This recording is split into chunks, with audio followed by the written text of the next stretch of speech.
के साथ मैं आज माता रानी के दरबार में आप लोगों के अपने मुखारविंद से कुछ तुच्छ जानकारियां दे रहा हूं जो मुझे आता है, जिस पे मैंने खुद प्रयोग किया और मुझे लाभ मिला हुआ है। बहुत सारी बातें हैं, बहुत सारी दुविधाएं हैं, तो हमारा तो निवेदन है कि हर इंसान जनेऊ जरूर धारण करे और अपने धर्म। अच्छा भैया, हमको एक चीज बताइए, जब आप कहीं कस्बे में देहात में जाते हैं, एक मुसलमान के बच्चे से पूछते हैं कि आप बताइए आपका धर्म कितना सही है, वो चिल्लाने लगता है मेरे धर्म में कलमा रोजा नमाज जकात हज होता है। लेकिन बताइए जितने यहाँ लौंडे बैठे हैं, लड़के बैठे हैं, नवयुवक बैठे हैं, 5 अपने धर्म की 5 अच्छाई बता दीजिए, मात्र 5 अच्छाई। हिंदू धर्म वैदिक धर्म के बारे में 5 अच्छाई बता दीजिए। आप वहीं फेल हो जाते हैं जब आप अपनी नींव को भूल जाते हैं। अगर नींव को ही मजबूत करना है तो आपको अपने धर्म के बारे में ज्ञात रहना है। हाँ भैया, अगर बात करना हो तो घर जाके बात कर लीजिए। अगर आप 1 घंटा धर्म के बारे में सुन नहीं सकते तो क्या किसी को आप समझाएंगे कि मैं हिंदू हूं, मैं मड़का हूं, मैं ढिमका हूं? आज चाहे वो ईसाई धर्म हो, चाहे वो मुस्लिम धर्म हो, वो अपने मिशन पे लगा है। हिंदू धर्म भाईचारा पे लगा है, भाई बन जाता है और चारा बन के लोग खा जाते हैं। 5 अपने हिंदू धर्म के बारे में 5 अच्छाई, तो आप लोग कम से कम जानकारी रखे रहिए। ऐन वक्त आने पे तुरंत उसको उठा के पटक दीजिए कि तुम्हारे बुजुर्गों ने जो गलती किया है उसको मैं सही करूंगा, वापस आ जाओ लल्ला, नहीं तो फिर वही रहोगे चिल्लाते अल्लाह अल्लाह, टूटती रहेगी सारे नल्ला। बताइए, अगर वो जानता है कलमा रोजा नमाज जकात हज के बारे में, तो आप क्यों नहीं जानते कि हमारी 5 अच्छाइयां क्या है? मेरी अच्छाई तो इतनी है, हम अपने काल की पूजा करते हैं, दूध पिलाते हैं 7 को नाग पंचमी के दिन। हम नदी का पूजा करते हैं। हमारे यहाँ सीधा कहा गया है यत्र पूजन्त नारस्तत्र रमन्ते देवता, जहाँ पे नारियों की पूजा होती है वहाँ देवता निवास करते हैं। लेकिन उनके यहाँ क्या है? उनके यहाँ बलि का बकरा बना करके महिलाओं को रखा जाता है, उनको कहीं भी सुरक्षित नहीं है। कल मामू था, आज जान बन गया, मामू जान हो गया, शादी कर लिया। ऐसा धर्म वाले हमारे ऊपर जब कटाक्ष करते हैं तो उनको मुंहतोड़ जवाब देने के लिए आप लोगों के पास हथियार रहना चाहिए कि तू क्या बात करेगा बे। हमारे यहाँ तो सांपों को भी दूध पिलाया जाता है, उसका पूजा किया जाता है। हमारे यहाँ स्त्रियों को देवी माना जाता, देवी कहा गया है। हमारे धर्म ग्रंथों में एक कहीं भी आप उठा के देख लीजिए, हर जगह स्त्रियों का सम्मान किया गया, कहीं अपमान नहीं किया गया है।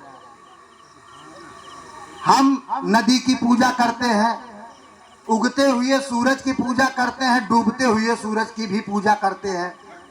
इतनी ज्यादा खूबियां हैं, इतनी ज्यादा खूबियां हैं, लेकिन क्या बताएं उन धर्म के नीच धुरंधरों को, जिन्होंने अपना पेट भरण पोषण करने के लिए, पालने के लिए, पेट पालने के लिए जिन्होंने धर्म को ही अधर्म कर दिया। छोटी छोटी चीज नहीं बताएं, स्वाहा का मतलब कितने लोग जानते हैं? स्वाहा संस्कृत शब्द है, लोग जानते हैं खत्म हो जाना। स्वाहा और स्वधा के बारे में जाएंगे तो आप बहुत लंबा चले जाएंगे। सीधा जानिए, स्व माने मेरे द्वारा, हा माने दिया गया, जो मैं दे रहा हूं आप उसे ग्रहण करें, ये संस्कृत शब्द है। कोई भी कथावाचक हो या मानस मंच पे बैठा हो, उसको कम से कम ऐसे शब्दों का इस्तेमाल करना चाहिए कि वहां की जनता उसको सरलता से समझ ले। क्योंकि जनता अगर 100 आई है, ये भी बड़े कलाकार होते हैं, जाते हैं प्रवचन सुनने, भगवान का कथा सुनने, राम का, कृष्ण का, माता रानी का। लेकिन ये करते क्या है, इसमें तो 40% होते हैं सरौता, श्रोता नहीं सरौता। काट के अलगे करिए, ई कैसे हुई है, मैं न मानबू भैया, तने मान में तोरे घोड़े थोड़ो गिरे जात हो। अब बचे 60%। 60% में 20% श्रोता होते हैं। बैठा रहिए, सुनत रहे के बाद मुंह बाय गई है।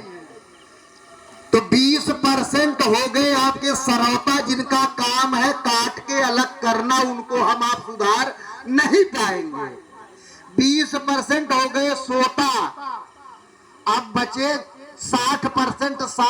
60% में होते हैं श्रोता, चाहे उचित हो चाहे अनुचित हो, वो बैठेंगे, अपनी सारी कर्म इंद्रियां, गुप्त इंद्रियां सबको एकाग्रचित करके, अपने श्रवण केंद्र को खोल के, चक्षु को खोल के वो बात को सुनेंगे और कोशिश करते हैं, प्रयासरत में रहते हैं कि उन शब्दों को, उन वाणी को मैं अपने जीवन में कुछ तो लाऊं, जिससे मुझे कुछ उसका प्रभाव हो, कुछ उससे लाभ मिले। और लाभ जरूर मिलता है, ये सत्य है। सत्य पराजित नहीं होता, परेशान हो सकता है। कहीं भी आप देखे होंगे, अपने घर में पहले देख लीजिए, तुलसीदास जी को अगर उनकी स्त्री ने ना कहा होता, अस्ति चर्म मम देहता में ऐसी प्रीत जो हो ऐसी रघुवीर में काहे हो, तो भाई भी तो गोस्वामी तुलसीदास जी नहीं बनते।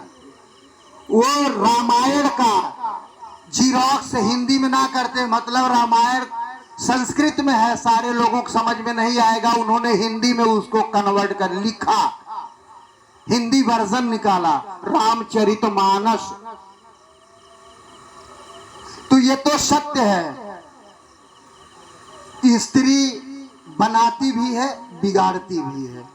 एक पुरुष फावड़े से अपना घर नहीं गिरा सकता, लेकिन एक स्त्री सुई से अपना घर खत्म कर सकती, ढहा सकती है।